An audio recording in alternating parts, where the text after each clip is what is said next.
125 साल के इंतजार के बाद भारत की विरासत लौटी है, भारत की धरोहर लौटी है। आज से भारतीय जनमानस भगवान बुद्ध के इन पवित्र अवशेषों के दर्शन कर पाएगा। भगवान बुद्ध के आशीर्वाद ले पाएगा। मैं इस शुभ अवसर पर यहां उपस्थित सभी अतिथियों का स्वागत और अभिनंदन करता हूं। इस पावन अवसर पर बौद्ध परंपरा से जुड़े भिक्षु और धर्माचार्य भी हमें आशीर्वाद देने के लिए यहां उपस्थित है। मैं आप सभी का वंदन करता हूं। आप सभी की उपस्थिति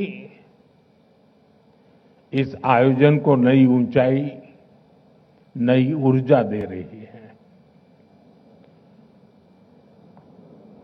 2026 की शुरुआत में ही ये शुभ उत्सव बहुत प्रेरणादायी है और मेरे लिए भी सौभाग्य है कि 2026 का मेरा ये पहला सार्वजनिक कार्यक्रम है जो भगवान बुद्ध के चरणों से शुरू हो रहा है। मेरी कामना है भगवान बुद्ध के आशीर्वाद से 2026 दुनिया के लिए शांति, समृद्धि और सद्भाव का नया दौर लेकर के आए। साथियों, जिस स्थान पर ये प्रदर्शनी लगी है वो भी अपने आप में विशेष है। किला राय पिथौरा का ये स्थान भारत के गौरवशाली इतिहास की यश भूमि है। इस ऐतिहासिक किले के इर्द गिर्द लगभग 1000 साल पहले उस समय के पूर्व शासकों ने एक दृढ़ और मजबूत सुरक्षित दीवारों से घिरे नगर की स्थापना की थी। आज उसी ऐतिहासिक नगर परिसर में हम अपने इतिहास की एक आध्यात्मिक और पुण्य गाथा को जोड़ रहे हैं। साथियों, यहां आने से पहले मैंने विस्तार से इस ऐतिहासिक प्रदर्शनी को देखा। भगवान बुद्ध के पवित्र रेलिक्स को अपने बीच पाकर हम सभी धन्य हैं। इनका भारत से बाहर जाना और लौटकर फिर भारत आना, ये दोनों ही पड़ाव अपने आप में बहुत बड़ा सबक है। सबक ये है कि गुलामी सिर्फ राजनीतिक और आर्थिक नहीं होती। गुलामी हमारी विरासत को भी तबाह कर देती है। भगवान बुद्ध के पवित्र रेलिक्स के साथ भी यही हुआ। गुलामी के कालखंड में इन्हें भारत से छीना गया और तब से करीब 125 साल तक ये देश से बाहर ही रहे। जो लोग इन्हें भारत से लेकर गए थे उनके वंशजों के लिए तो ये सिर्फ निर्जीव एंटीक पीस ही थे और इसलिए उन्होंने इन पवित्र अवशेषों को अंतर्राष्ट्रीय बाजार में नीलाम करने का प्रयास किया। लेकिन भारत के लिए तो ये पवित्र रेलिक्स हमारे आराध्य का ही एक अंश है, हमारी सभ्यता का अभिन्न अंग है। इसलिए भारत ने तय किया कि हम इनकी सार्वजनिक नीलामी नहीं होने देंगे और मैं आज गोदरेज समूह का भी आभार व्यक्त करता हूं। उनके सहयोग से भगवान बुद्ध से जुड़े ये पवित्र अवशेष भगवान बुद्ध की कर्म भूमि, उनकी चिंतन भूमि और उनकी महाबोधि भूमि और उनकी महापरिनिर्वाण भूमि पर वापस लौटे हैं। साथियों, भगवान बुद्ध का ज्ञान, उनका दिखाया मार्ग पूरी मानवता का है और कालातीत है।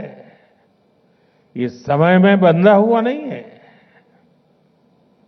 ये भाव हमने बीते कुछ महीनों में बार बार अनुभव किया। बीते कुछ महीनों में भगवान बुद्ध से जुड़े पावन अवशेष जिस भी देश में गए, वहां आस्था और श्रद्धा का ज्वार उमड़ आया। थाईलैंड में अलग अलग स्थानों में ऐसे ही पावन अवशेष रखे गए थे। महीने भर से भी कम समय में वहां 40 लाख से अधिक श्रद्धालुओं ने उनके दर्शन किए। वियतनाम में जन भावना इतनी प्रबल थी कि प्रदर्शनी की अवधि बढ़ानी पड़ी। वहां के 9 शहरों में करीब 2.25 करोड़ लोगों ने बुद्ध अवशेषों को नमन किया। मंगोलिया में गंदर मठ के बाहर हजारों लोग घंटों घंटों तक प्रतीक्षा करते रहे। कई लोगों ने सिर्फ इसलिए भारतीय प्रतिनिधियों को छूना चाहा क्योंकि वे बुद्ध की भूमि से आए थे। रूस के काल्मिकिया क्षेत्र में सिर्फ एक सप्ताह में 1.5 लाख से अधिक श्रद्धालुओं ने पवित्र रेलिक्स के दर्शन किए। ये वहां की आधे से भी अधिक आबादी के बराबर है। विभिन्न देशों में हुए इस आयोजन में क्या आमजन, क्या हेड ऑफ द गवर्नमेंट, सभी एक समान श्रद्धा से जुड़े। भगवान बुद्ध सबके हैं, भगवान बुद्ध सबको जोड़ते हैं। साथियों, मैं खुद को बहुत भाग्यशाली समझता हूं क्योंकि भगवान बुद्ध का मेरे जीवन में बहुत ही गहरा स्थान रहा है। मेरा जन्म जिस वडनगर में हुआ वो बौद्ध शिक्षा का बहुत बड़ा केंद्र था।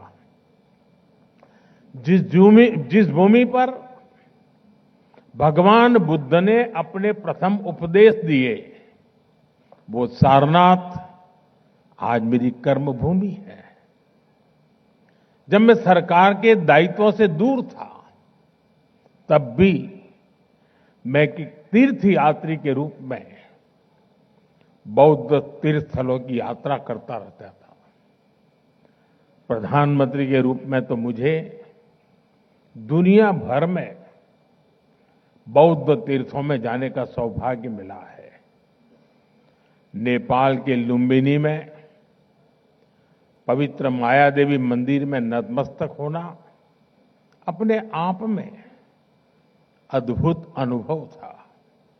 जापान में तोजी मंदिर और किंकाकुजी में मैंने महसूस किया कि बुद्ध का संदेश समय की सीमाओं से भी आगे है। मैं चीन में शियान की बिग बाइल गुंजा पैगोडा में वहां भी गया, जहां से बौद्ध ग्रंथ पूरे एशिया में पहुंचे।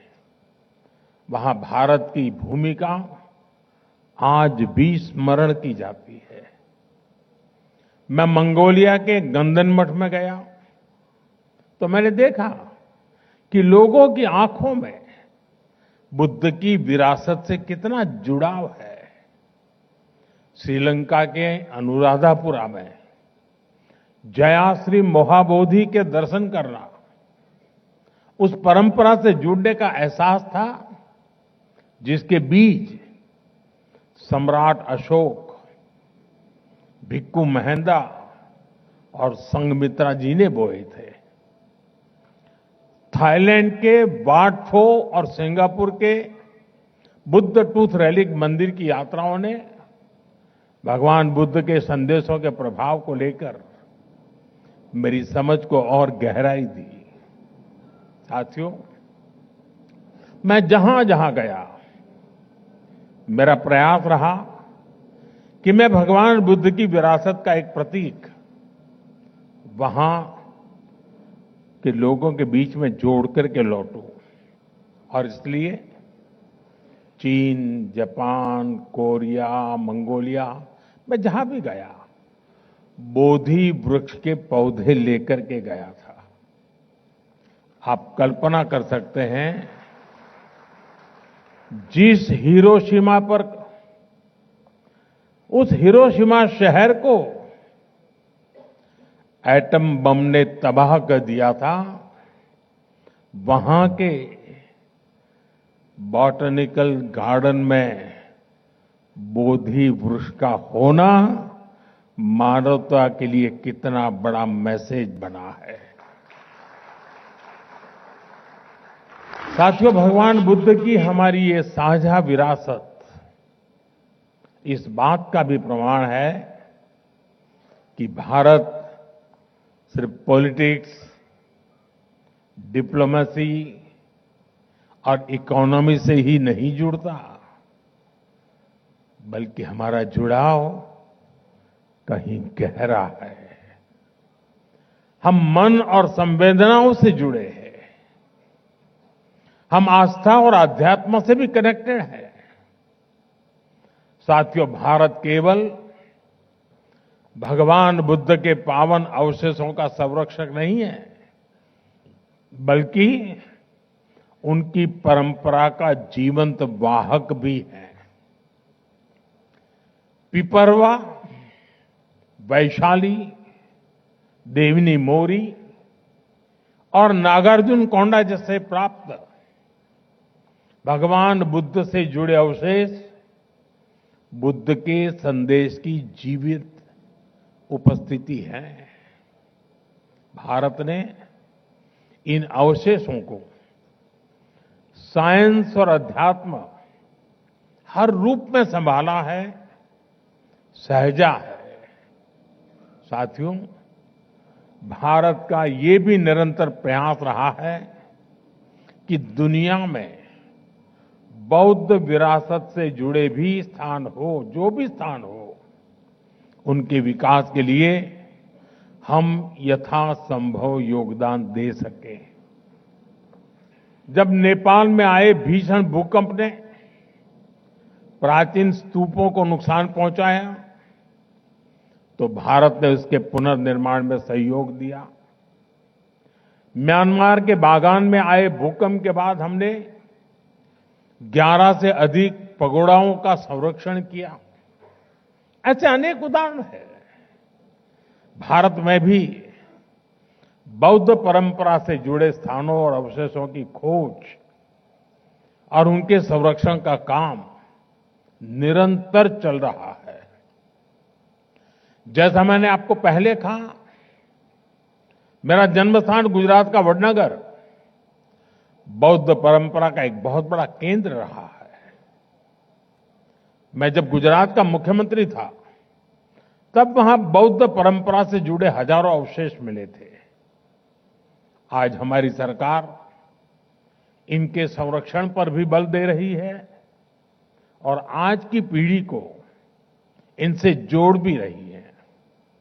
वहां एक शानदार एक्सपीरियंशियल म्यूजियम भी बनाया गया है, जो करीब 2500 वर्ष के इतिहास का अनुभव देता है।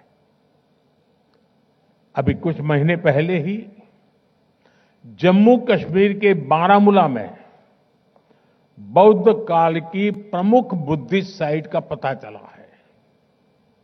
अब इसके संरक्षण का काम तेज किया जा रहा है। साथियों, पिछले 10-11 वर्षों में भारत ने बौद्ध स्थलों को आधुनिकता से जोड़ने का भी प्रयास किया है। बोध गया में कन्वेंशन सेंटर और मेडिटेशन व एक्सपीरियंस सेंटर बनाया गया है। सारनाथ में धमेक स्तूप पर लाइट एंड साउंड शो और बुद्ध थीम पार्क का निर्माण किया गया है। श्रावस्ती, कपिलवस्तु और कुशीनगर में आधुनिक सुविधाओं का निर्माण किया गया है। तेलंगाना के नालगोंडा में एक डिजिटल एक्सपीरियंस सेंटर बनाया गया है। सांची, नागार्जुन सागर, अमरावती, इन सभी जगहों पर तीर्थयात्रियों के लिए नई सुविधाएं विकसित की गई हैं। आज देश में एक बौद्ध सर्किट बनाया जा रहा है, ताकि भारत के सभी बौद्ध तीर्थ स्थलों की आपस में बेहतर कनेक्टिविटी हो और दुनिया भर के तीर्थयात्रियों को आस्था और आध्यात्म का एक बेहतरीन अनुभव मिल सके। साथियों, हमारा प्रयास है कि बौद्ध विरासत सहज रूप से आने वाली पीढ़ियों तक पहुंचे। वैश्विक बौद्ध शिखर सम्मेलन, वैशाख और आषाढ़ पूर्णिमा जैसे अंतर्राष्ट्रीय आयोजन के पीछे यही सोच है। आप सभी जानते हैं कि भगवान बुद्ध के अभिधम, उनकी वाणी, उनकी शिक्षाएं मूल रूप से पाली भाषा में है। हमारा प्रयास है कि पाली भाषा सामान्य जन तक पहुंचे। इसके लिए पाली को क्लासिकल लैंग्वेज का दर्जा दिया गया है। इससे धम्म को, उसके मूल भाव को समझ